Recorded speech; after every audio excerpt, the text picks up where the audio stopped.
ஒரு முதியவர் எதுவுமே இல்லைன்னு நினைச்சு ஆலமரத்து கீழே மனசு நிறைய வருத்தத்தோட உட்கார்ந்திருந்தார்.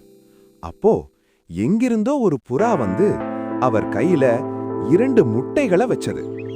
மறுநாள் காலை அந்த 2 முட்டைகளுக்குள்ளிருந்து 2 குட்டி வாத்துகள் வெளிவந்தது. நாள்கள் கடந்தது. அவை வளர்ந்து பெரியதாயின. ஒன்று வெள்ளை வாத்து, இன்னொன்று தங்க வாத்து. வெள்ளை வாத்து ஒரு கூடையில நிறைய சாதாரண முட்டைகள் போட்டது. தங்க வாத்து ஒரே ஒரு தங்க முட்டை போட்டது. ஒரு நாள் அதே புறா மீண்டும் வந்து எதை உனக்கு வேணுமோ கையால எடுத்துக்கோன்னு சொன்னது. தாத்தா யோசிக்கல. அவருக்கு பொண்ணு மேல ஆசை இல்ல. அவர் கையில எடுத்தது வெள்ளை வாத்து தான். சிறிது நேரத்திலே தங்க வாத்தும் தங்க முட்டையும் கண்ணுக்கு தெரியாம மறைஞ்சு போச்சு.